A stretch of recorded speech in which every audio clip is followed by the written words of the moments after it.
All right, I think we should get started. Hello, everyone, and welcome to this afternoon's session titled Women Who Carried Our World, Female Political and Religious Leadership in the Mughal Era.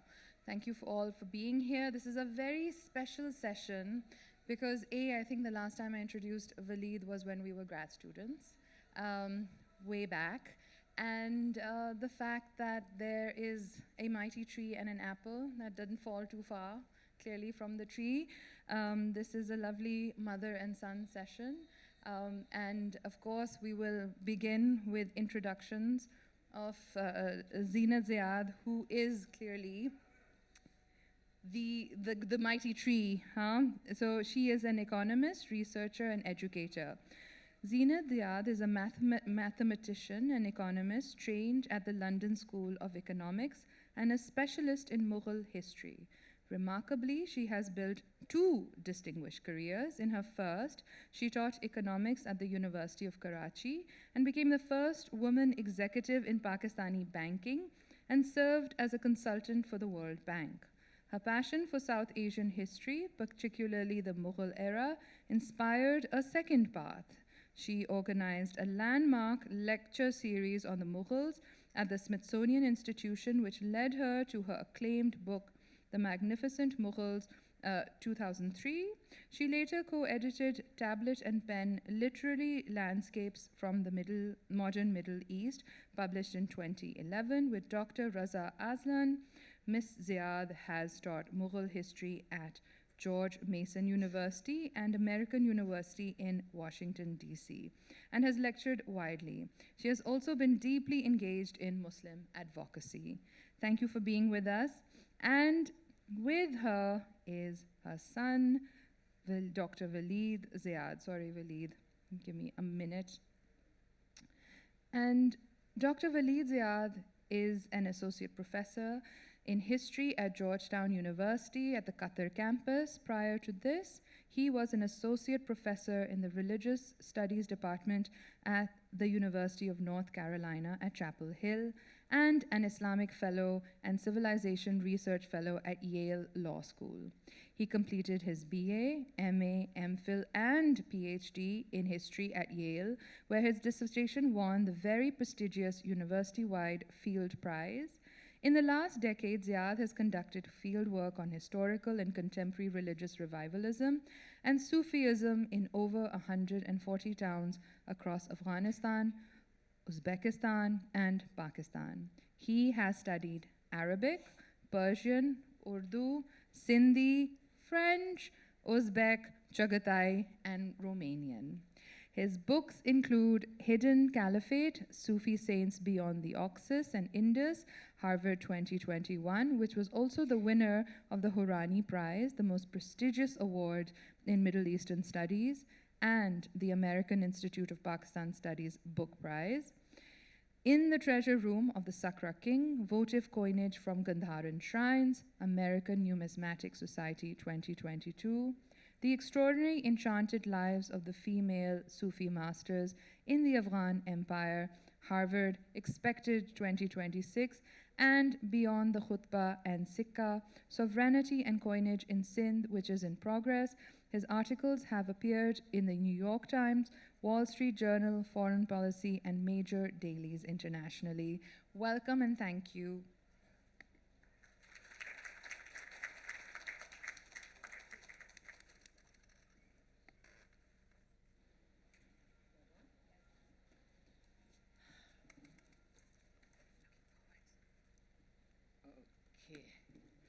Assalamu alaikum. Thank you. Oops, just a minute. Thank you so much for being here. I'm delighted to be in such distinguished company. I should tell you that my job is to make history accessible and fun. And I'm still trying to convince him to do the same. But he's a dry academic. Okay, so you'll see the difference. So anyway, now this was the most fascinating subject, but time is so short, so I can only give you a tiny taste of this. So let's begin with two stories, fun stories. The first is, the place is Tashkent. By the way, can you hear? Okay. The place is Tashkent, Uzbekistan. The year is 1472. The lady is Ihsan Daulat Begum, 30-year-old wife of the great Khan of the Mongols. These are turbulent times of constant wars. The Begum with her maids is kidnapped in a battle. Her captor presents her to a friend. What does she do? Perilous moment. But she is a decisive person already with a plan. And coolly, she gets locked into a room with her maids. That evening, when the man enters, one maid locks the door behind him, the other stabs him in the back, and he is dead. Ihsan Daulat presents the corpse to her captor, declaring, "I am Ihsan Daulat Begum, wife of Yunus Khan. If a man misbehaves, I kill him." Okay. I imagine that her captor says, "Lady, you are free, please leave." Note the fearless self-assurance. And she was captured 4 times. This formidable lady was Babur's Nani Amma. When Babur became ruler at age 12, she was his chief advisor and regent. Oh, sorry. Now, this painting was commissioned by Akbar because the Mughals were very proud of their terrific Nani. Okay? In his autobiography, Babur writes, "Few among women were my grandmother's equal for tactics and strategy. She was intelligent, far-sighted, and most affairs of mine were conducted under her advice. She set the stage for 9 generations of confident, strong women, the most powerful and influential in the history of Hindustan." Our second story, we're setting the stage. This is Bhakkar, a remote spot in Sindh. The year is 1541. Humayun, Emperor Humayun, freshly defeated by Sher Shah, flees Agra and lands up in Bhakkar. He encounters here the 14-year-old Hamida Banu Begum, and he is smitten. He proposes marriage. She flatly refuses. For 40 days, she refuses. Finally, she was told, "You know, you have to marry someone, why not a king?" So her reply is amazing. "I shall marry a man whose collar my hand can touch, and not one whose hem it does not reach." This 14-year-old demanded equality in her marriage.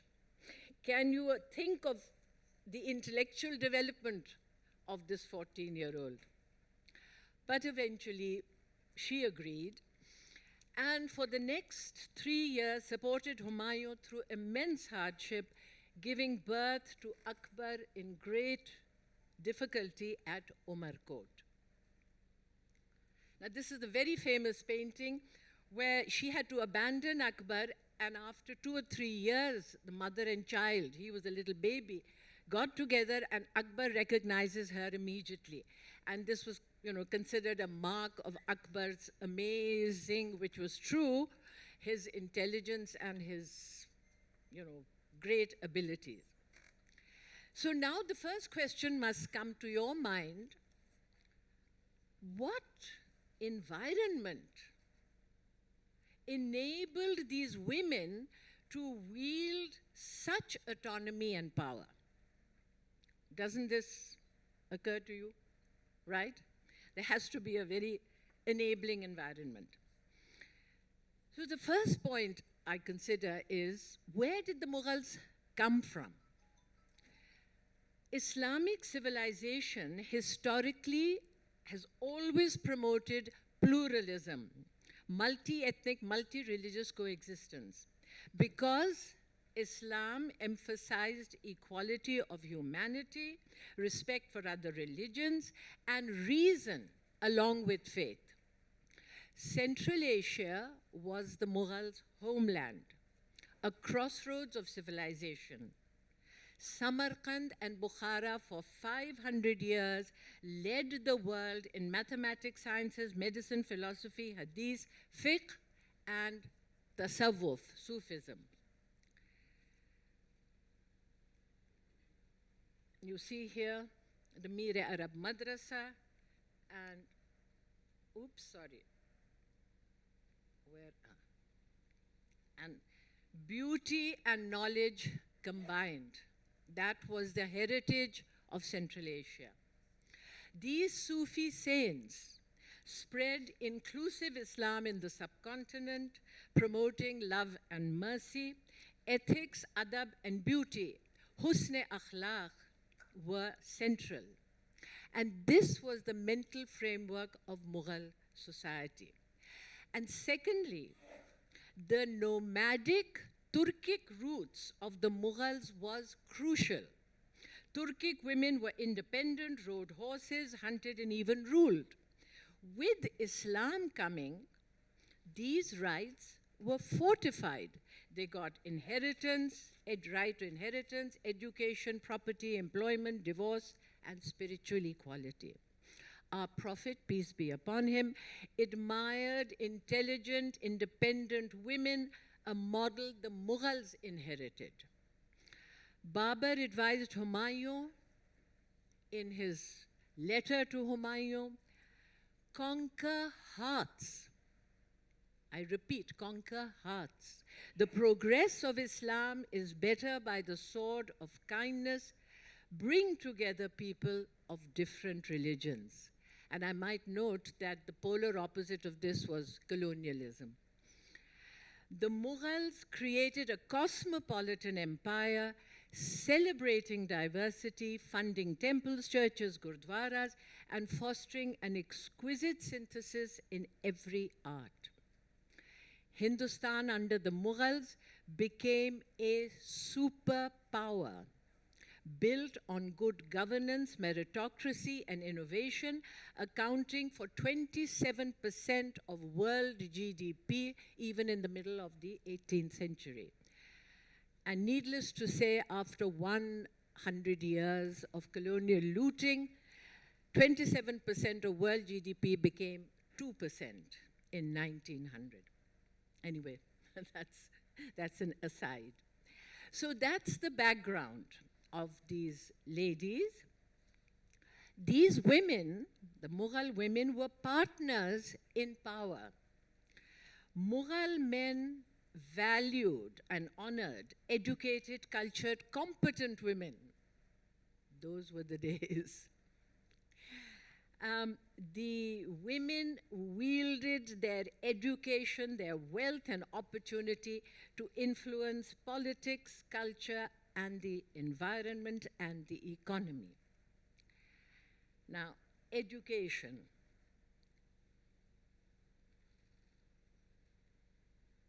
Oh, why am I going back? Sorry.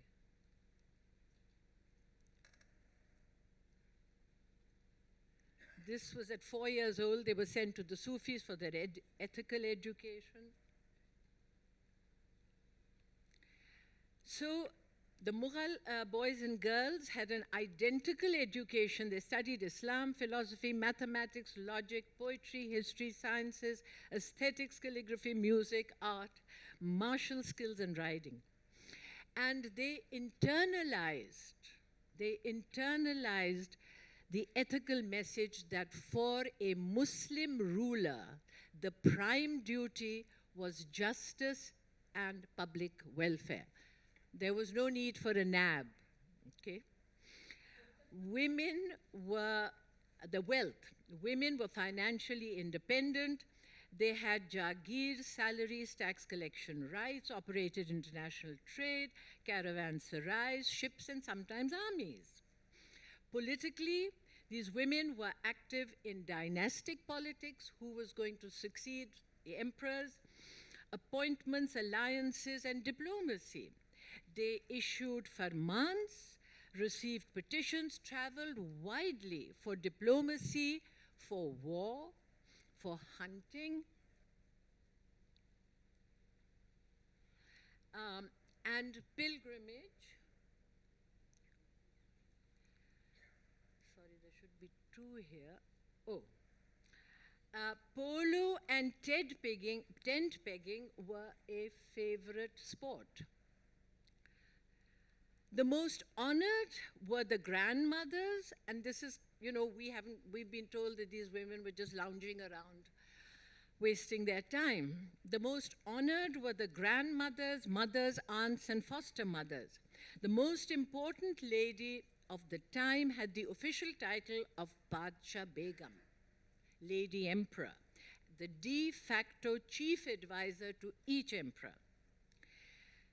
Now, to give you a taste, there's so much detail, but I've just picked a few ladies to give you an idea and just thumbnail sketches. Khanzada Begum. Khanzada Begum was Babar's sister. She was a master of diplomacy and political strategy. She traveled across Sindh, Kabul, and Kandahar in harsh winters, negotiating alliances and calming rebellions, thus securing the empire's unity when, Humayun's brothers were rebelling. At 60, she became Padshah Begum and ensured financial independence for all the leading women of the empire. And now I have to share with you a little tidbit, because I find this very intriguing. At one banquet that Khanzada hosted, as described by Gulbadan Begum, there were women who always dressed as men, were martial arts experts, played polo, and performed music. And everyone was very cool with this. I mean, this was just considered perfectly okay in the upper reaches of Mughal society. And then, of course, you have the tough cookie, Hamida Bano Begum. And this is when she had returned from one of her trips.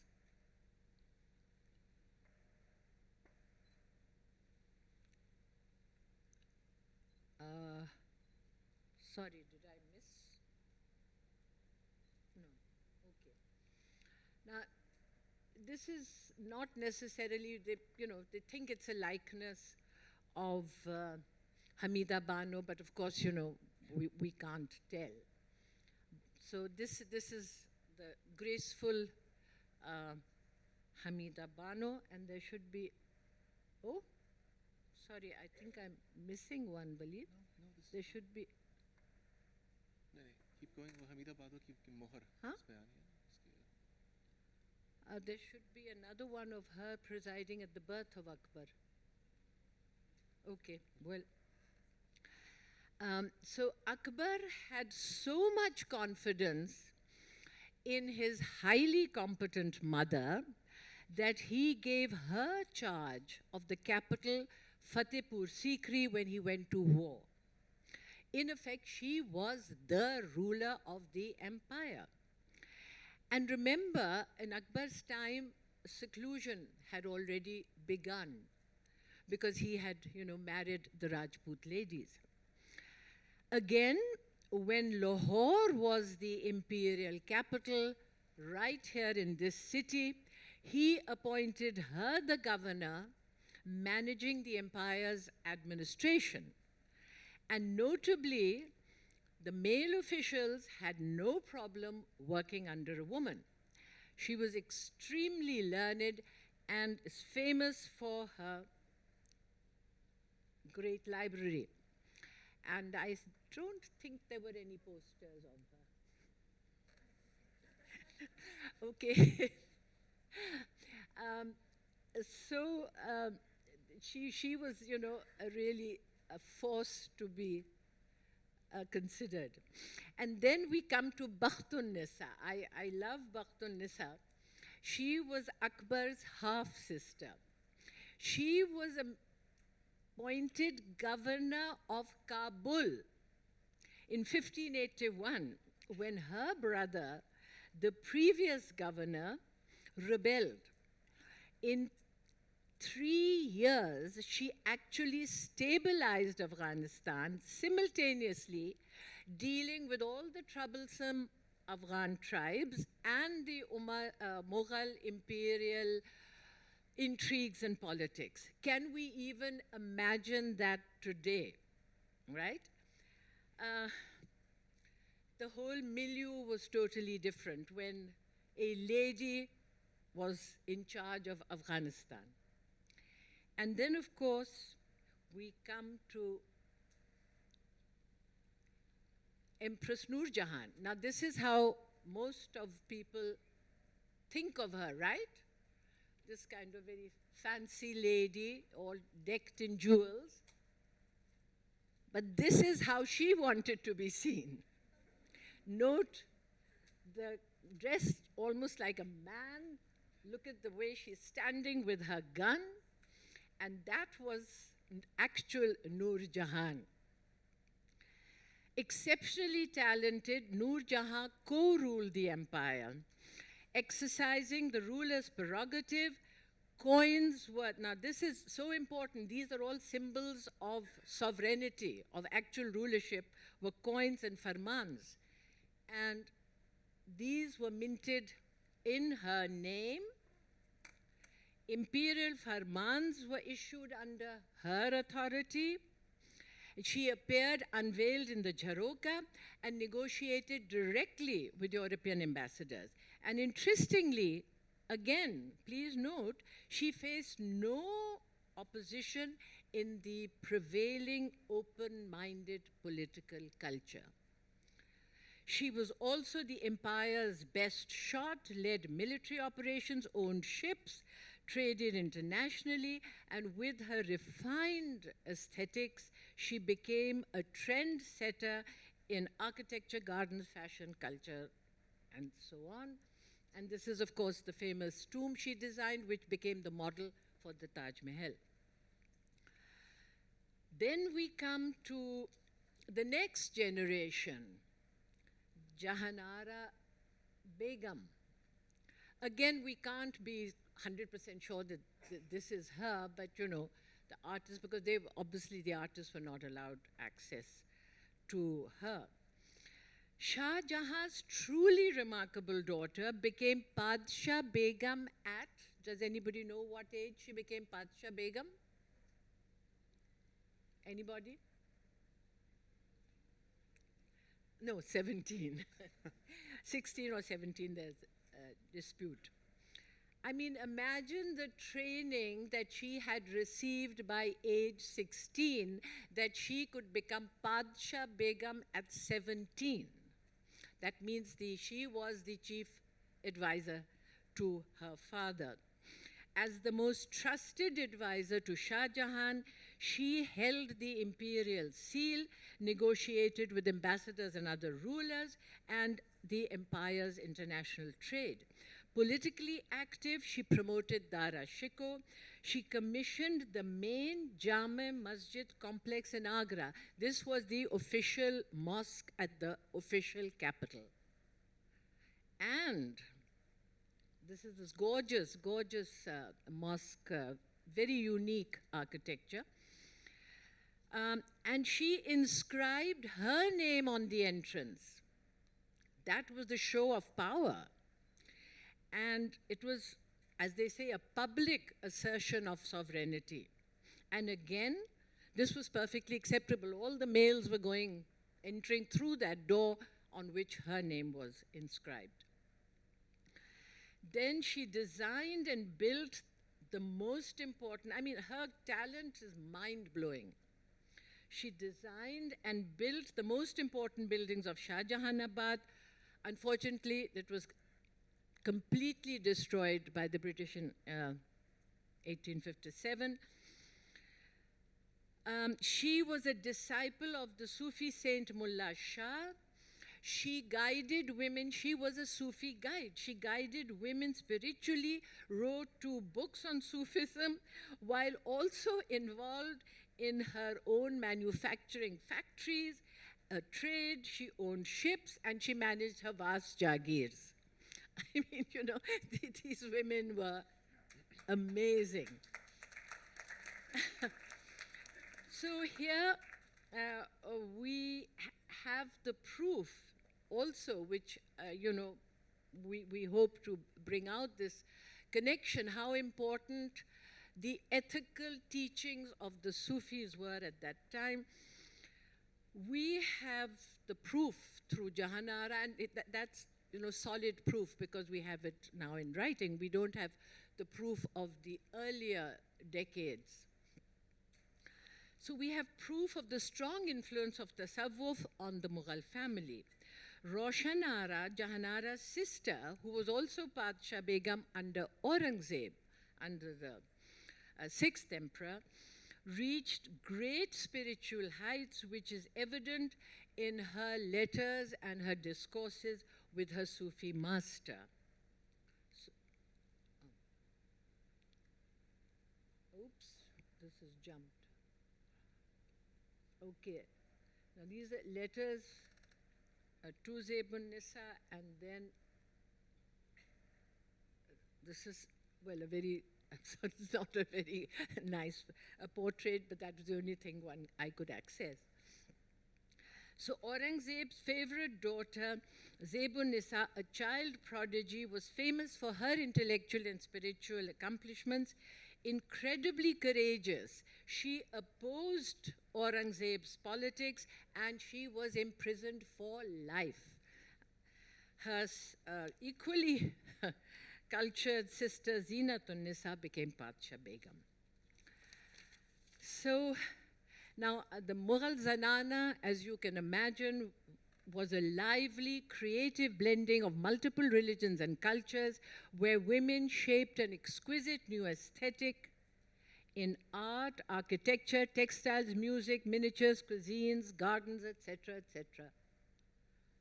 Just little samples of the kind of exquisite work that was being done.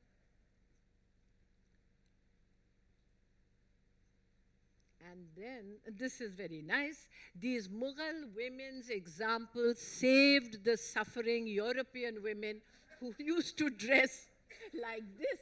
And then they were the dress inspired by Bengal muslin, Kashmiri shawls, and Madras scarves. So the Mughal women's great service to European women. So these ladies commissioned madrasas, tombs, mosques, homeless shelters, wells, caravanserais.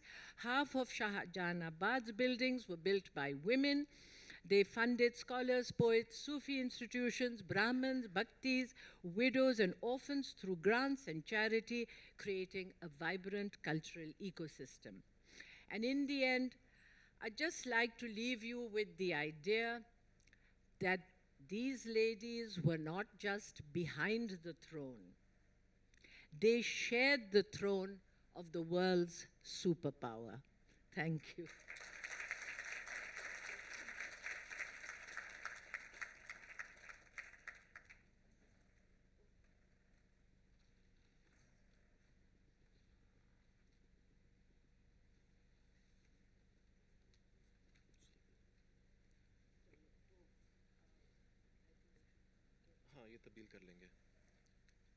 Assalamu alaikum. This is going to be a tough act to follow. Make it fun. This is the first time. I can't guarantee it's not going to be like this, so keep your expectations low.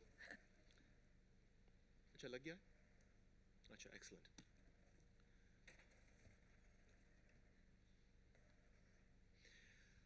All right, I'm going to start with this. Kabul, 1785. Thus, in written form, it is enshrined that whosoever from all women and men that seek the path of transcendent God can come to her service and take the path from her. What you're looking at are the final lines of a 3-page diploma issued by Khwaja Safiullah of Kabul, the premier scholar and Sufi of Afghanistan, Balochistan, and Sindh, to his #1 student and successor, Bibi Sahiba Kalan. Kalan meaning great, exalted. A diploma that recognized her as the Qayyum, the highest saint of the age. Now, in the course of my research on Sufi networks in the Durrani Empire, in South and Central Asia, I discovered that the 2 largest religious networks in the Afghan Durrani Empire in circa 1800 were both led by women. Bibi Sahiba Kalan of Kabul and Bibi Sayyada of Chamkani, who inherited the largest waqf in what is today Khyber Pakhtunkhwa. This happened to be just the tip of an iceberg. Eventually, I was swept into a 15-year odyssey, taking me just in this project to over 50 towns from the Afghanistan-Uzbekistan border to the India-Pakistan border in search of clues.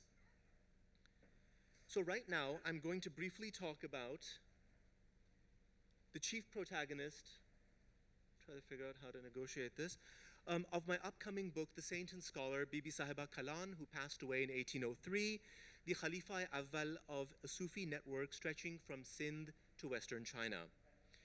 Her name appears in the golden chain of Sufi masters from the Prophet Muhammad, peace be upon him, onwards, under her given name, Ammat al-Masuma, and her takhallus, Hazrat Jan-e-Jahan, Khazin-e-Ganj Nahani, the custodian of the hidden treasure. So why does Bibi Sahiba matter to us? Because the sources that I've been blessed, that I've been fortunate to locate regarding her and her successors, shed light on a much larger world of hundreds of female Sufi masters in this region, marginalized in the sources. She exemplifies a model of female authority, of female leadership, particularly in what is today Afghanistan and Pakistan and their immediate neighbors. So about 15 years ago, when I was traveling from Kabul to Mazar-e-Sharif, I found a book about 550 pages in length in Persian and Arabic, which to my surprise contained one of the most complete biographical accounts of a woman scholar saint. And this is actually how I met Bibi Sahiba. It was a chance encounter that blew my mind. Then as I traveled, piece by piece, more sources kept pouring in, and I kept following the leads. In Sindh, I finally discovered several years later her daughter's shrine and met her descendants, who graciously shared with me their manuscripts.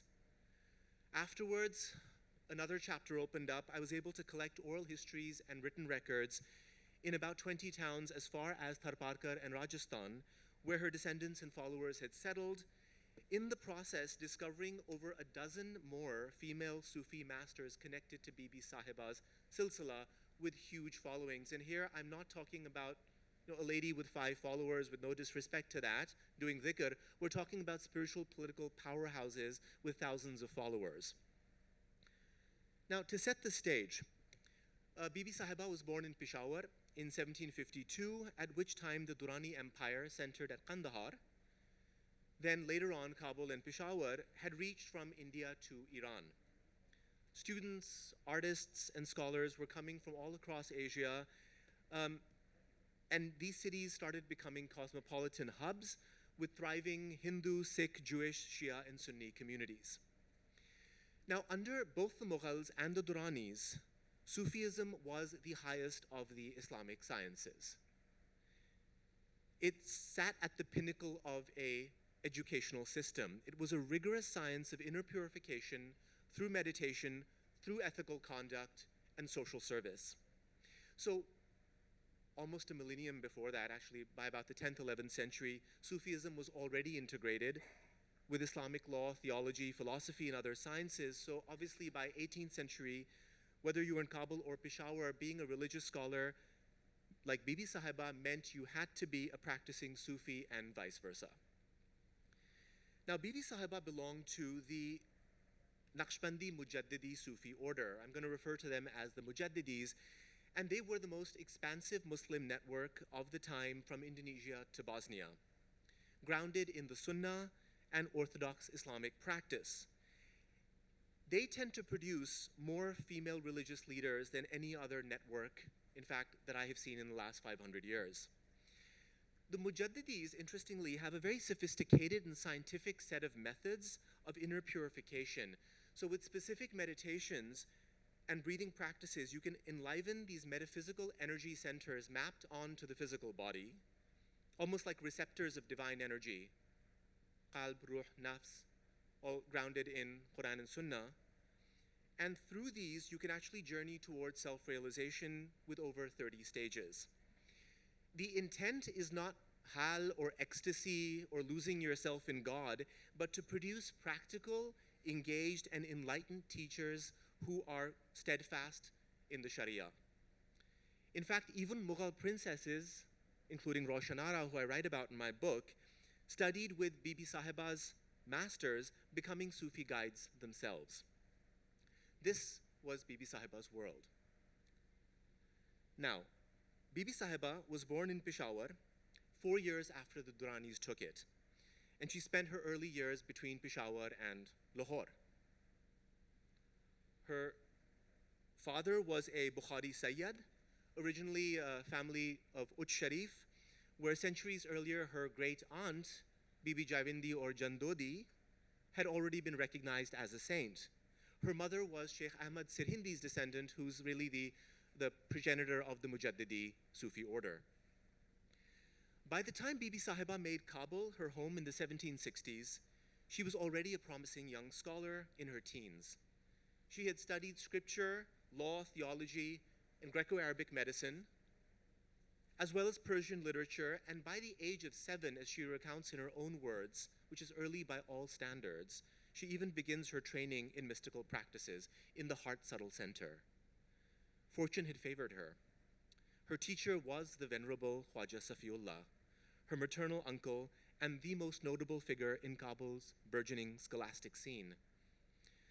Khwaja Safiullah had set up a college in the city center in this magical neighborhood of musicians and storytellers called Shor Bazar, which drew in students from as far afield as the small port town of Karachi. He won the respect of 2 Afghan kings. In 1793, King Zaman Shah walked on foot from Kabul's royal citadel to the alleyways of Shor Bazar so that Khwaja Safiullah could tie his coronation turban. As an aside, this was about the time when one of Kabul's greatest poets, who wrote a several hundred-page divan, was Aisha Durrani. Incidentally, her work became the first book ever published in Afghanistan, the lithograph, in the late 19th century. Now, Khwaja Safiullah placed Bibi Sahiba foremost among 30 or so deputies that he appointed to manage his vast sacred scholastic network from Uzbekistan to the Indus. Bibi Sahiba's fellow deputies, there's a whole chapter I have on this, included some of the Western Mughal Empire's leading jurists and theologians.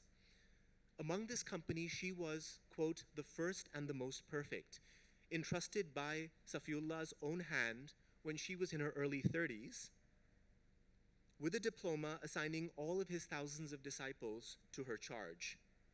So accordingly, in Kabul and in Kandahar, this is an image of their broader family's Kandahari Sufi center in the 1840s, she presides over the education of countless scholars and mystics, both men and women, while hosting scholarly emissaries from neighboring lands and administering medical remedies and, this is a huge topic, mental health services. They have a whole system of actually mental health service provision that I would love to talk about.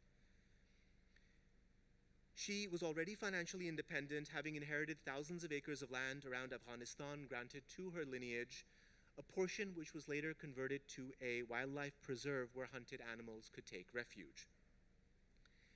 In 1797, at age 45, Bibi Sahiba joined Khwaja Safiullah and over 300 companions for a historic Hajj voyage, accompanied by her daughter, a young mystic in her own right, and her two sons, the elder of whom chronicled the events of the journey.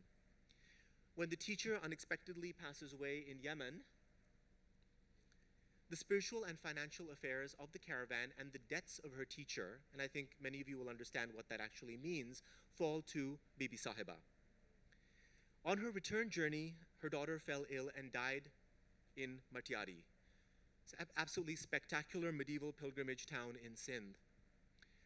Bibi Sahiba commissioned a monumental domed shrine and mosque to her honor, which remains to this date a sacred site, and up till now, this Hajj, 2 centuries ago, is still remembered by both Muslims and Hindus in Matiari. I was shocked when I discovered this back in 2014. Now, after this tragic and transformative journey in which she actually has visions of the Prophet and Bibi Fatima, Bibi Sahiba continued to manage the sacred scholastic institutions in Kabul and Kandahar, and then, at the personal invitation from the king of Bukhara, now in Uzbekistan, she left for Central Asia. Her two sons came with her and they participated in debates at the Bukharan court. On the way home, on July 1st, 1803, she passed away at Mazar-e-Sharif, just south of today's Afghan-Uzbek border, which is the spiritual epicenter of Central Asia, built around the sprawling shrine attributed to Imam Ali, in addition to Najaf. Probably most of you know that there are 2 places that he's meant to be buried, in addition to others. What's remarkable is there are no kings who were buried there at the time, and she was actually given a saint's burial under the second dome of Imam Ali's shrine complex. And this is a member of the Ansari family who were actually responsible for her burial. Her 2 sons then continued the journey home. The younger became a Sufi master in the Kohistan regions north of Kabul, and an anti-colonial mobilizer, a mujahid, martyred in the First Anglo-Afghan War. His elder brother became a noteworthy poet and Sufi, and the progenitor of one of Kandahar's most important Sufi lineages, and he's the one who writes the story of his mother. But the story that I'm writing continues well after Bibi Sahiba's passing away. In the 1880s, a tragedy struck Afghanistan. British forces invaded again. Bibi Sahiba's grandsons now, this time, all become mujahids and major military mobilizers fighting in battles like Mewand. Eventually they defeat the British, but after retreating, some of you may know the story, the British put in power Amir Abdur Rahman, their puppet ruler, who starts a bloody purge against the traditional Sunnis, the Sufi orders, the Shia, the Ismailis, and the pagans of Kafiristan, with a British imperial stipend. It's a fascinating and very tragic story. So the family migrates to Sindh, first to the shrine of Bibi Sahiba's daughter in Matiari, which is now their kind of spiritual mahvar, and then to other places where they set up madrasas. At this time, a new model of female spiritual authority was emerging in this whole region from Afghanistan to Sindh. The women of Bibi Sahiba's family generations later were all trained scholars in Sufis. Several authored fatwas. A great example is Bibi Sahiba's great-granddaughter Ammaji, no, not the one on the stamp. Ammaji is one who performed not only all-night meditations, but also worked with Biamma, the mother of the Ali brothers, who was also part of the Mujaddidi Silsila and looked upon, in fact, she referred to Ammaji as her Pir. They worked together to mobilize the women of Sindh to support the Khilafat movement, and they gave public speeches together. Her son, this is Ammaji's son, was the head of the Khilafat movement in Sindh, having formerly been a mujahid in Afghanistan, and when he was jailed, she famously sent him a letter to the effect that if in any way he capitulated to the British, her milk was no longer halal to him. This is tough love. But beyond that, Bibi Sahiba's grandsons befriended some of the great Sufis in Tharparkar, who they appointed as their Khalifas to spread the order into Rajasthan and beyond. Which is where I discovered a whole new chapter, at least a dozen women appointed by her grandsons who headed these sizable orders. And what's incredible, I'll give you a little taste, is they are all strictly orthodox, but half of their disciples were Hindu, most outside the caste system. All of them were also visited and revered by all the leading Orthodox Deobandi jurists and theologians of the region. It's a world that entirely breaks the mold. Take, for example, Dadi Mittha of Umarkot, to whom a chapter of my book is dedicated. Remarkable figure. She lives in a simple mud hut, but is hosted by the great scholars of the region who had come to learn from her. She was famous not only for her spiritual ghalba over the entire desert, but for protecting peasants. There's a famous episode, one among several, in which a greedy landlord about 100 miles away is terrorizing local villagers, so they come visit her. She goes with them, negotiates with the landlord, and when he refuses to relent, she organizes an armed force of her disciples who defeat the guards and actually hang the tax collector upside down, humiliating him to such a degree that he promises not to extort money again. I should also mention another Khalifa of Bibi Sahiba's great-grandson, a man from Umarkot who was a Malang with long red hair, Mujan Muhammad. He was trained by his mother, who was a great Sufi, and then granted his spiritual authority to his daughter, who was well respected by all the Deobandi Maulvis of Umarkot and Thar. And these are her blessed sandals. This Sheikh Bairahat then passed her spiritual mantle to another woman, and I've been very fortunate to have met many elders in the region who personally knew both of these figures. So why were there so many female Sufi leaders in this part of the world? What was their day-to-day role? How was their authority established? These are the sorts of questions that I attempt in my book. So, to reiterate, why does this matter? First, it should go without saying, these stories, whether the political stories or those in the academic and religious domain, tell of an indigenous model of female religious leadership, political leadership that exists within the moral framework of this region. We're too busy looking outside. Second, the built environment, the shrines all around, and hints in the literature point to many other contemporary women in leadership positions. And the narratives of Bibi Sahiba and her successors can actually provide much needed context for those marginalized in our history. The key is that she points to and is an entryway into the existence of a significant world that has been erased. Thank you very much.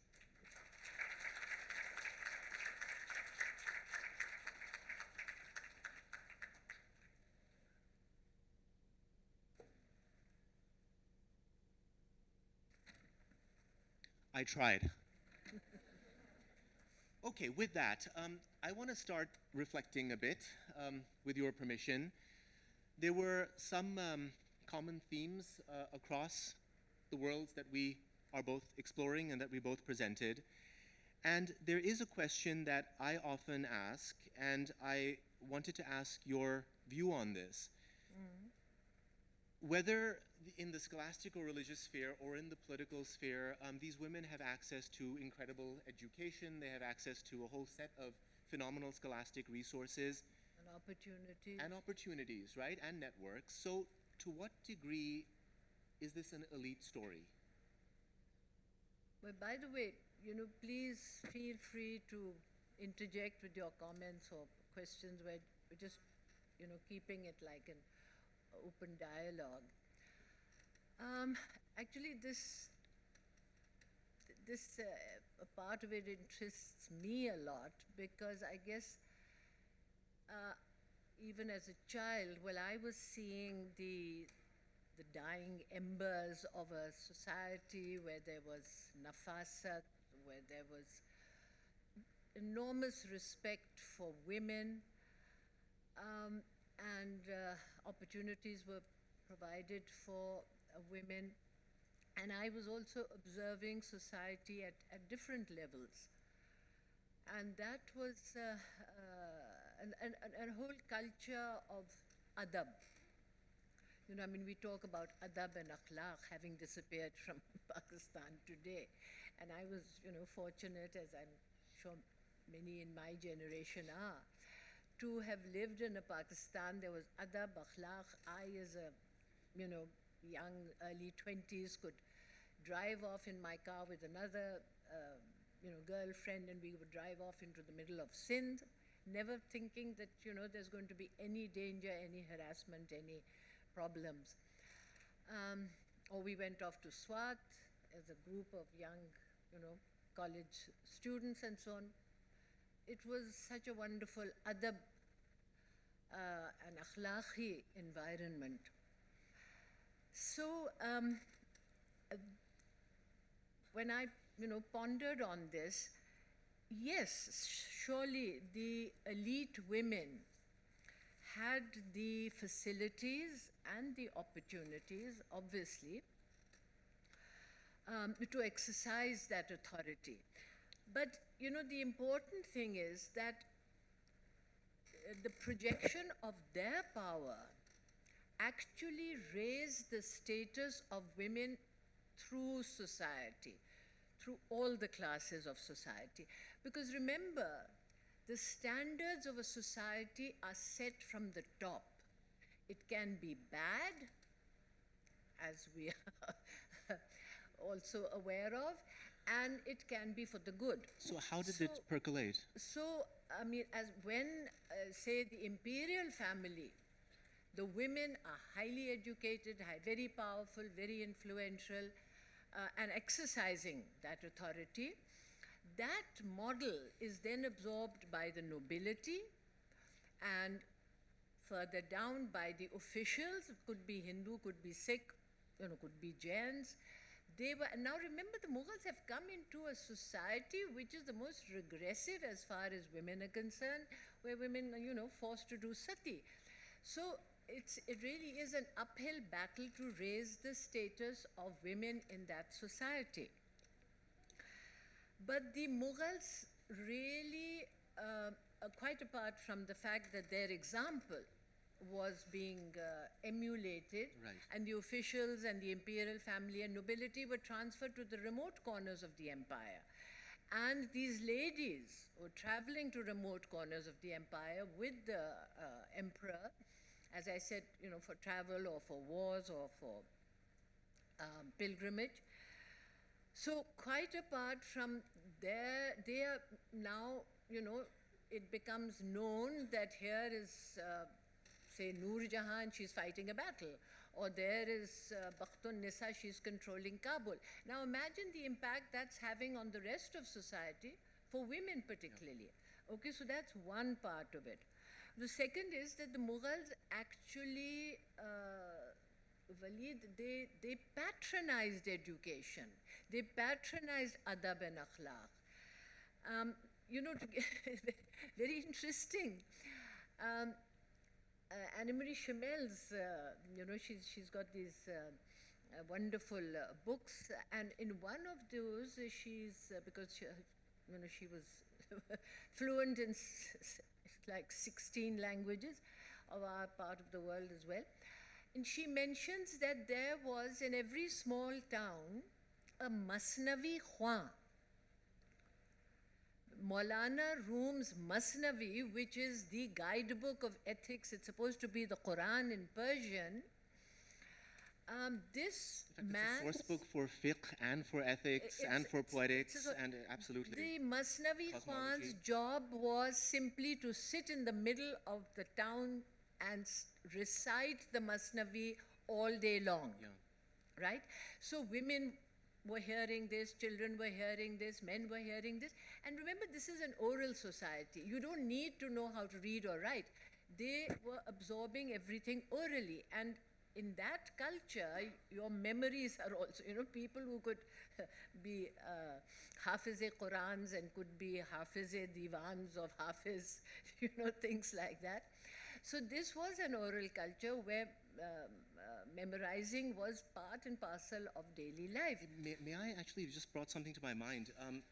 Quite often among the qualifications of the female sheikhs and Sufis is mastery over the Masnavi. So Khushal Khan Khatak's two daughters were both inducted and were given ijaza in the Mujaddidi silsila. One of them was particularly well known as a scholar of the Masnavi, because then it opens up so many other sciences, right? It's the entryway was so into important. Today, into being virtually the every best science. known poet of the USA, he's teaching ethics to the USA, but he's not being taught in Pakistan. So you mentioned, and you've got the Masnavi Khan, the way that this percolates. You and know, so how this else was do you see coming this? through the, now just think of the zanana itself, what we call the Mughal zanana. There was like 6,000 women in that zanana, the imperial family, right, the, nobility, every level of society was And represented. constantly coming in and out, where the multiple were- zananas would be So- associating with each other and sending people back and forth, right? And so they were picking up what I call this high culture. But what I mean by high culture is adab, and the respect for knowledge and the respect for, women, and it all becomes part of the high culture. You were mentioning something about poetry recitation and Yeah, earlier on this today. this is I so, found that rather interesting. this is so fascinating. There's the tazkiras.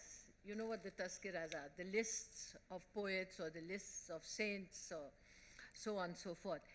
There is this tazkira of the early 18th century, talking about Delhi, but it's symbolic of the rest of Hindustan, where and a tazkira is only of the top poets, right? You don't mention somebody who's saying Jack and Jill.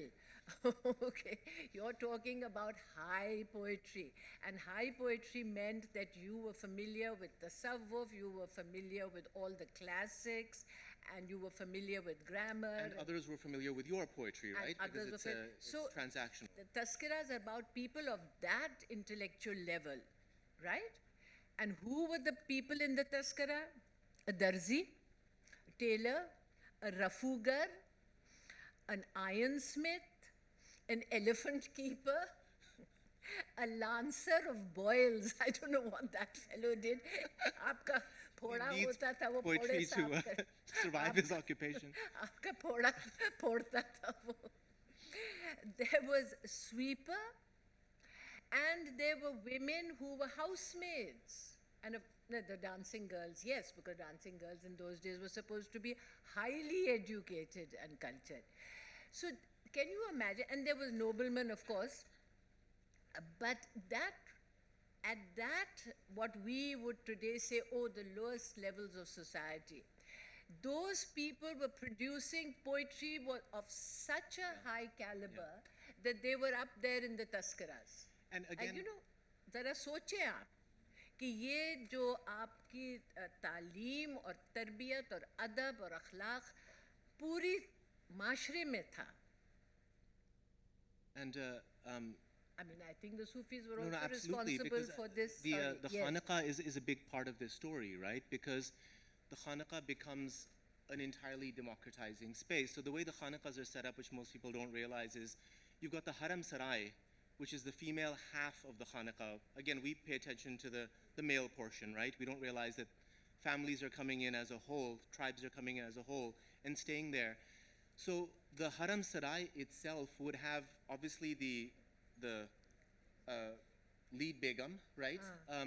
The lead pir, the female pir, who would then be guiding other women from ulama families, but then you would have people there, Or guiding the imperial family. or guiding the imperial family like Roshanara, and then you would have people there who were beggars, you would have people there who are just there for food, you would have people who are there for, again, mental health services, and all of these people would be sharing the same space. So ultimately in the Khanaqah world, it's interesting that the education of, let's say, tafsir and mantaq and fiqh and all of these sciences is certainly a privilege, right? So the women from ulama families would most certainly have access, and the nobility who will then be using it, and then of course the higher spiritual sciences, the subtle centers. I should also like to say that, you see, in the imperial family, there was that, it's not like we are now English medium, Urdu medium, and English medium looking down on Urdu medium. Yeah. The imperial family spoke the same languages. Right. They were all multilingual, right? So the lower classes, what you could, I don't like calling it lower classes, but the economically lower classes were in communication with the imperial family. These divisions which were brought in, the class, the language divisions which colonialism brought in, cut the society up. Here you may say, yes, these were imperial ladies, but these imperial ladies were in communication with, you know, and speaking the same languages, having the same culture. Sorry, sorry, the gentleman. Yes.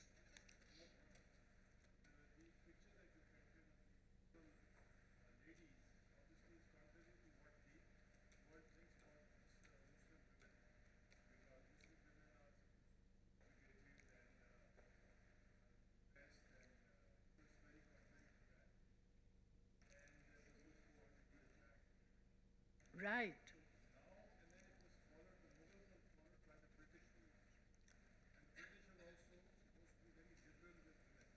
No, they weren't actually. 19th century women in England were completely marginalized, and that's what we inherited. So my question is that what actually happened? How come that 300, 400 years back, the Muslim women were so liberated and were given such importance, and that now, in the the 21st century, we are taunted by the world as as an area or as a religion where the women are supposed to be the most, depressed. So what has transpired? What has happened? Do you mind if I Yes. start with this? Okay, start so with that. this is an interesting anecdote that partially answers your question, but from the scholastic sphere. So the great Richard Burton, who translated Thousand and One Nights, and we love to read about him, he was traveling through Sindh in the mid-19th century, and he was told of a female sheikh from the same Mujaddidi silsila as Bibi Sahiba, who apparently had scores and scores of male and female followers. And what he writes in his book is that this woman must have been sexually promiscuous. This is the only way that he could actually make sense of women in authority, especially in traditional settings. And this is part and parcel of the Victorian view, which actually all of us to some degree end up inheriting, right, through the education system that we go through. So part of the answer, and I will obviously leave it to you for a more comprehensive answer, is that as we enter colonial modernity, we have a world, at least, and I'm talking about the spiritual leadership side of this, where anything beyond the physical, anything that does not contribute towards the world capitalist economy is deemed useless. In other words, tasawwuf is thrown out, the madrasas are treated like whatever. And the Sufis are called the mad The mullahs. Sufis are called the mad mullahs, right? Because they were the ones yeah. opposing colonialism. Exactly. Now, as much as the men suffered by having the waqfs removed, the financial basis of this world removed, and being, again, reduced to mad mullahs, actually women suffered a lot more because they became the Salem witches. And now even amongst the English-speaking class in Pakistan, when you think of a female Sufi master, you think Pirni, right? Jadoo. So this has been pre-programmed. Now I will challenge all of you, because I know this is 100% true. Think back to your own familial past, 2 generations ago, 3 generations ago, and there will be a woman, a holy woman who people went to. And there will be your grandfathers will have Right. been part of a Sufi silsila. And or at least influences, sohbat to wo lete the Sufiyon ki. है ना? So that was the basis of that ethics. But आप उनकी ये you see हमें जो हमारे साथ जो एक बड़ी जुर्म किया गया है ना कि अच्छा जब ये आए 16th century में तो कोई भी नहीं था ऐसा क्योंकि वो लूटने आए in the 17th century And you had the Rose and the Berniers and the Manukis and these half-wit Europeans who, when they heard stories that, oh my God, these powerful women, they couldn't digest it. They couldn't, analyze it in their heads. And all they were capable of is कि जी बाजार में क्या गप हो रही है उसको भी उसके ऊपर भी चार चांद लगा के and all the stories that those so-called Anarkali, हाँ, Nurjahan एक dancing, अनारकली को पैदा right? कर दिया एक Right. जगह कि नूरजहान नाचती थी तो अरे खुदा के बंदे and all they talk about is oh they were sexually terrible and they were drunken women and रोशन आरा को कि जी औरंगजेब इतना नाराज हुआ उसने उसको जहर दे दिया because she was so fast ये तो ये ऐसे And by the way, रूहानी Amma, I may add that the letters written to Roshanara by her Sufi sheikh are so sophisticated it would require a PhD in philosophy to actually navigate those letters. It gives you a sense of the degree of in fact, sophistication that we're talking about. Right. So you see those, and so you have those travel accounts. ठीक है ना? अच्छा उसमें एक मसला हुआ था मुगल उसमें ज़माने में कि while in all the official histories you will have the births, deaths, marriages, and there'll be always wonderful, references to the ladies. But जब अकबर ने ज़नाने को ज़रा अलहदा करना पड़ा उसको तो उसमें then the daily lives जैसे गुलबदन हुमायूं नामा में लिखती इतने मज़े मज़े की चुटकुलियाँ बयान करती हैं वो उस तो आपको समझ में आ जाता है कि ये ख़वातीन की ज़िंदगी कैसी थी तो इनके उसके बाद इनकी तारीख़ जो बादशाहों के लिए लिखी जाती थी या वो ख़ुद लिखते थे तो वो इसमें इतना ज़्यादा ज़िक्र नहीं करते थे. So you have to actually dig deep to pick it up, and you pick up this woman's the history through paintings and through other little bits and pieces that you can find. We Hi, hello. I have a question. 5 minutes, okay. I'm here. So the tragedy, the crime, and Hi. oh, sorry. नहीं तो इनका जवाब नहीं पूरा हुआ. Sorry, I'll try to make it as. मेरे ख्याल में काफी हो चुका है. इतना लंबा जवाब हो गया. तो एक तो ये इन कमबख्तों की ये जो ट्रैवलर्स टेल्स इन्होंने हमारे ऊपर सौंपी उसके बाद जब पूरा पक्का कलोनियलिज्म 1857 के बाद तो फिर तो उन्होंने सिर्फ जो उनका भाई एक तरह से कहना चाहिए that was their way of saying कि हम बड़ा बेहतरी कर रहे हैं बर्रे सग़ीर के लिए कि इनकी औरतों का तो इतना बुरा हाल है तो हम बचाने आए हैं गो के वो विक्टोरियन औरतें तो हमसे We've heard this again a few times, by the way. Yeah. The saving of the women from themselves in the Muslim world. This is happening everywhere, even in बेचारे अफ़गानों के साथ और कहाँ हर जगह we're saving the women. Okay, great. So this was a story which was concocted. It was put in the textbooks. The Mughal men themselves were turned into caricatures, degenerates. The women were turned into degenerate women. The Sufis became mad mullahs. And till today, I'm sorry to say, it's disgraceful that a slightly similar version is taught to our children today. कि अभी मैं देख रही थी OUP की 7th grade की किताब उसमें क्या जी वो तो अनारकली अरे अनारकली कहाँ से आ गई एक figment of the imagination किसी की उधर की जी अकबर ने क्या किया क्या अकबर ने हाँ उन्होंने अपने जो दूध शरीक भाई था उसको फेंक दिया ये Akbar who is considered one of the 4 greatest rulers the world has ever seen ये सिर्फ आप उसके बारे में कह सकते तो we have why are we persisting? Because the Mughals had a Get the vision. next question as well. What's the next question? Yes. Hi. Don't get me started on how I get angry with the portrayal of the Mughals today. Ji, Hi. Yes, I have a question. I'm here, if you can see. Where are you? Yes, I am here. Acha. So I'm a scholar of international relations, and in our education, there is a feminist perspective of international relations. The pressing question there is that where are the women? So definitely after attending this session, I realized that this question wasn't valid in the Mughal Empire. I'm so happy. Yes. So I must inquire why are these women, these amazing women, are absent from our history books from 10th class to even if you're doing O levels or A levels, they are absent. Why are we studying? Why are the Mughals absent from your studies? Because the Mughals believed in justice and welfare of the poor, and we are ruled by colonials, and we don't, and our ulama, supposedly ulama, don't want to go adab and akhlaq, they want empty rituals, so it's very convenient to keep the Mughals out May of I it. address the women question? Yes, why are we studying Muhammad bin Qasim? Why not Zebun Nisa or any Begum? Please, Asra? it's your generation we Or- have to protect. Or the women who are active in Muhammad bin Qasim's time, right? This is, okay, so this is it's a multifaceted, I'll try to keep this brief. Right.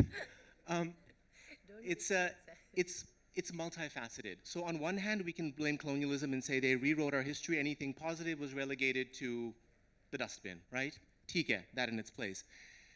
The second part is actually us. And I'm talking about not us as in the mullahs and the this and the that and the leaders. There are hints in the literature everywhere regarding women, and we're just not paying attention. And we still, So, may I sorry. please, Mehrbani, thank you. I can't go my Okay, please, all right. You're putting me in a very awkward position where talking about women and I'm trying to shut my mother. gain my male voice in this space in front of my mother. There goes my career. Not to mention the internal family dynamics. तो जी आपकी इजाज़त से. Okay, so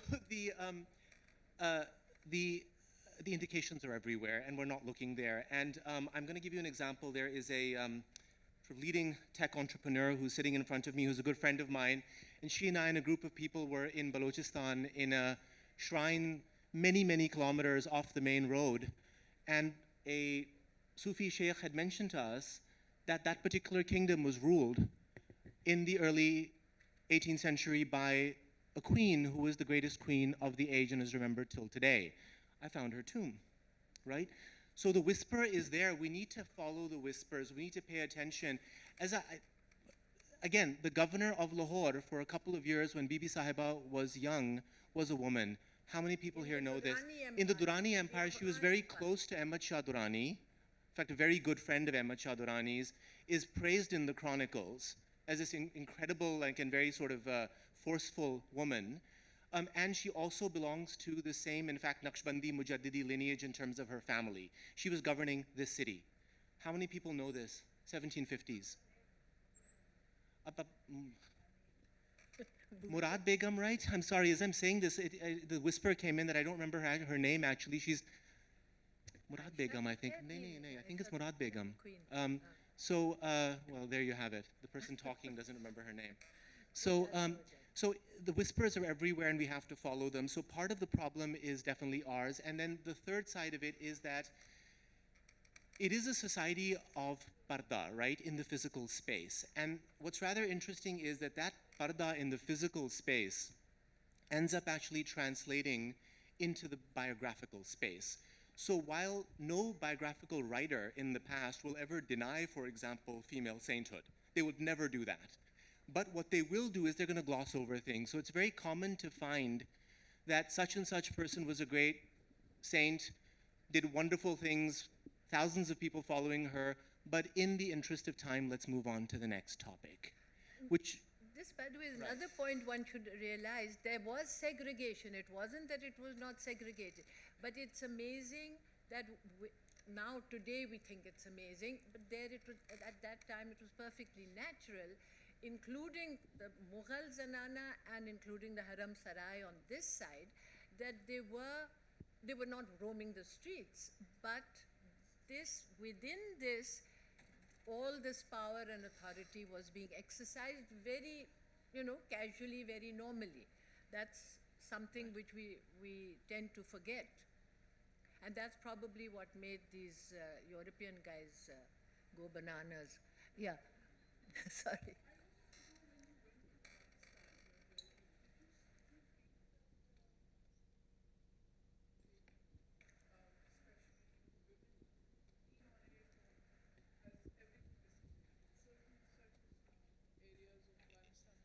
in many ways, the spiritual traditions are stronger than Pakistan.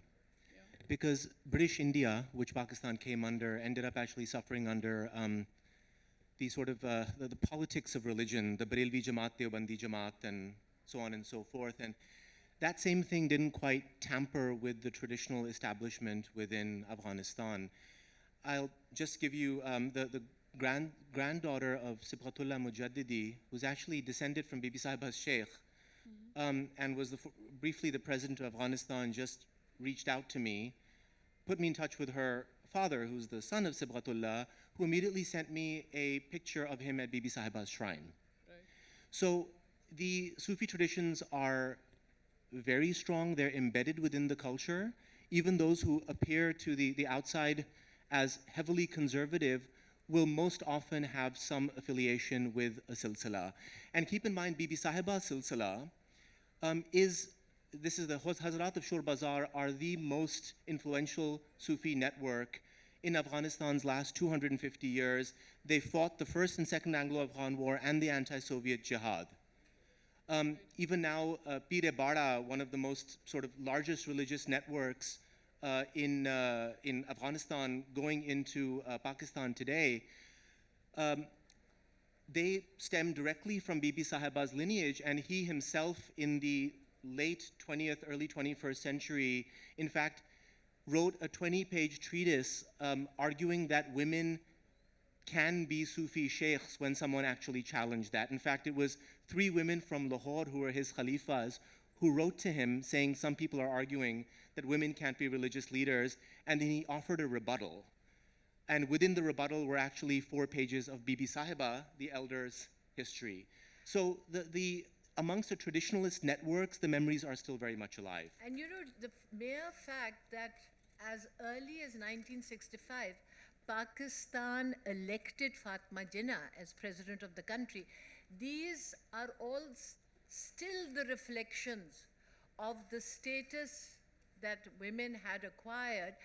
At that time, there was nobody in Europe or anywhere else that had been elected president or a prime minister. And we were ready to do that. I mean, of course, the election was nullified by Ayub. But the fact that we could and we did elect her is a reflection of the status that women had achieved despite all that. We're being told the time is 90 Right. years. Okay. Well, I just wanted to confirm it because my visits to Afghanistan were limited to some areas. There was always some problem with UN. They had restricted, the travel and all that. But there is a special feel, and also to Umarkot, which was mentioned, and the desert. There is certainly There's very something. different. It's very special. There's something. Yeah. So thank you for that.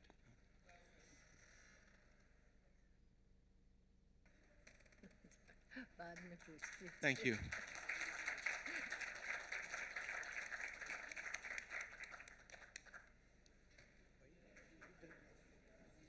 बेटा वो